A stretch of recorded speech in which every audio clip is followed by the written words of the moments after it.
Hey guys, what's up? Alex over at Laser Everything, and we're here at Light Object today, and we're going to be testing some of the differences between the JK and SPT tubes. Marco's actually got some strong preferences, I would say, towards JK and SPT, but they do have some differences, and we're going to take advantage of the test bench over here to point out what some of those differences are.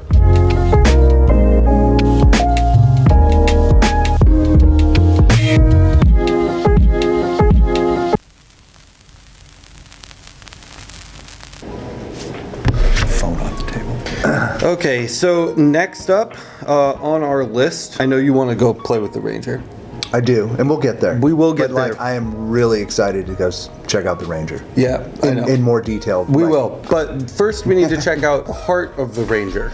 We do. Yeah, which is the SPT and JK laser tubes that Marco loves here. We actually just got the chance to talk to him about it a little bit, so you'll be hearing from Marco while we're doing some testing, and be able to see some of that as well. But in order to really show how well these tubes work, and we'll take a closer look at them in a minute, first I'd want to head over to the testing bench. They actually have a full testing station here to check the laser output power that they're getting out of these tubes and like be able to make adjustments. Every single one that comes in, they take it out of the box, right? Yeah. And they get it on the test bench, check the output, something's not right, gets set aside or fixed before it gets put in the machines. Is that right, Marco? Yes, sir. Every tube that gets put in a machine goes on that test bench first? And We have to test it before that go. Yeah, Right. Great, perfect. So you heard it here first from the man himself. Every tube gets tested before it goes out the door. I want to see the testing station. Yeah. All right, let's go do it.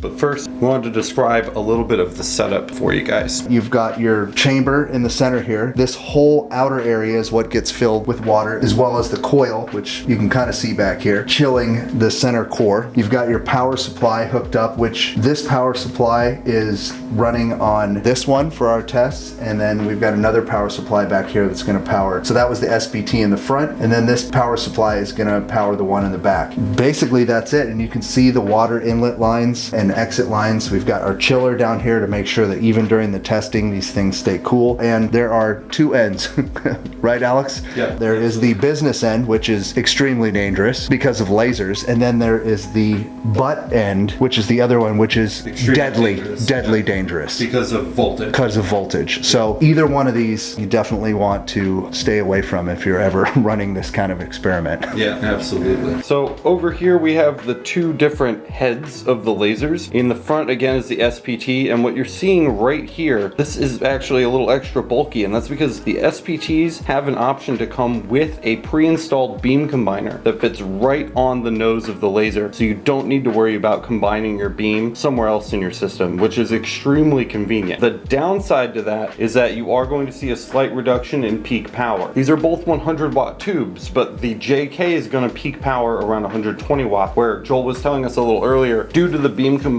on the SPT, you're going to see more like a peak power of 105 watts. Personally, if you're upgrading like an OhmTech, like a red and black machine, I think that's an easy trade to make, but if you really need the extra cutting power, you may want to consider something like the JKs instead. Now back here we have the JK laser tube, and this has kind of a funny end too. You'll see that there's a bunch of set screws actually around the outside here, and these set screws are for aligning the inner mirror. So essentially what's happening inside a laser tube is your photons are bouncing back and forth inside of this area really fast, but they're all moving different directions, and only when they're all moving the same direction can they exit through the exit at the front of the tube. In order to get the most power possible out of the end of the tube, all of those photons need to be moving like perfectly straight, and if your front mirror alignment is off here, you're going to see a reduction in your overall power. JK actually provides the set screws so you can make those adjustments to get the most power out of your tube. Unfortunately, it's pretty difficult to test that unless you have some kind of a power meter, which we have here because we're at a testing facility, but they are very expensive. So that may not necessarily be useful to the average consumer unless you have the means to test a CO2 laser tube, and that's something that we'll be taking a look at a little later on. Here's our target, which is essentially a ceramic plate and then a whole lot of heat sinks to make sure that we're pulling as much power away from the target area as possible. Don't mind the aluminum foil, it's just just there as protection in case we accidentally hit one of the wires with the beams. We don't want to damage the wires because the CO2 will cook through that plastic. So all we're doing is we're firing from the tube and we're going to hit the target. It's going to generate heat. That heat is going to be read and calculated into the output wattage of our laser. So we are actually hitting this sensor with the laser, and it's going to tell us how much wattage we're getting from the tube. It's fairly easy to read. The higher we go on the meter, the more wattage we're putting out. As we turn up the milliamps on our power supply, we should be getting a higher reading from our laser. We're going to do some experimentation with the power meter to show the difference in the output due to that beam combiner. But before we do that, we want to test fire our experimental setup here to make sure that both of the lasers are functioning as intended. So we can go ahead and pull the trigger on these, get them fired up, and make something happen. Let's take a couple shots. Let's take a couple shots. Okay. Make sure you also keep an eye on the tube. Tubes should light up. We try to dim the light so you can see the tubes light up. How long of a blast do we want to do? Enough to fill the room with smoke, or like what do we think? A couple seconds, 2 to 3 seconds. 2 seconds? Yeah. All right. On 3. Yeah. 1, 2, 3.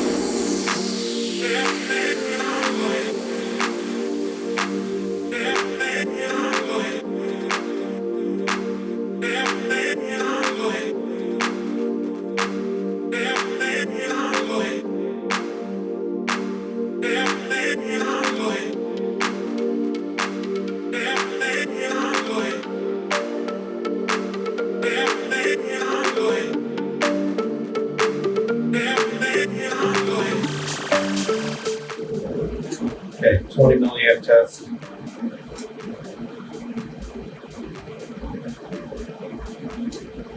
Wow.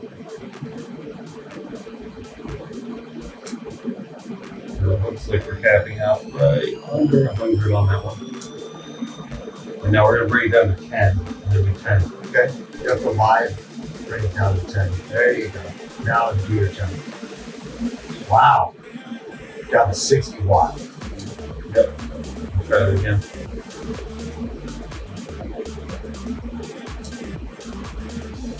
10 milliamps. Right around 60 So that's watts. basically all it's doing when you're dropping your power level. All it's doing is dropping the milliamps. Right. That's how it's adjusting your laser to power.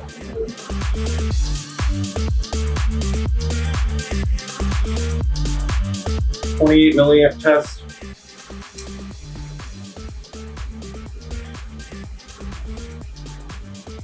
Definitely a 5 watt difference there. Did you see it? Oh yeah.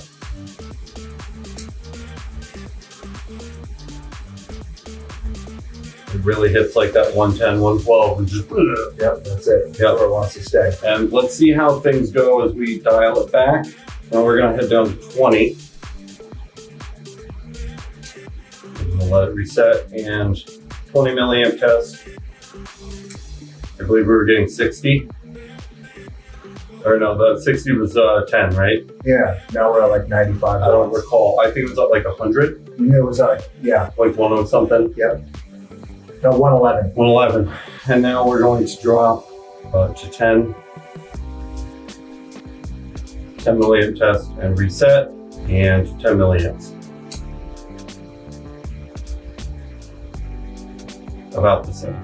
Yep. So as we get lower, we definitely start to see it even out. Oh yeah. So, what did we learn? Well, the SPT is going to be better if you have something like an OhmTech where you're going to want to upgrade the device and add a beam combiner because it's built into the tube. So all you really have to do is swap out the tube and you're good to go. You've got a beam combiner. If your system already has a beam combiner or you need a lot of power for cutting, the JK might be the better option for you. Since the JK's output isn't hampered by a beam combiner at the nozzle of the laser tube, it's going to perform a lot better at higher wattages. We also noticed during our testing that the difference between the tube with the beam combiner built in, the SPT, and the tube without a beam combiner, the JK, is far less noticeable at lower wattages. So if you're working at lower wattages, it may not make as much of a difference to you. With all that said, guys, I think that's about everything there is to know about both of these lasers. They both offer excellent warranties, and Mark was really excited to be able to have both of them here at Light Object. Playing with them was a lot of fun, and it was great to see that their power ratings were accurate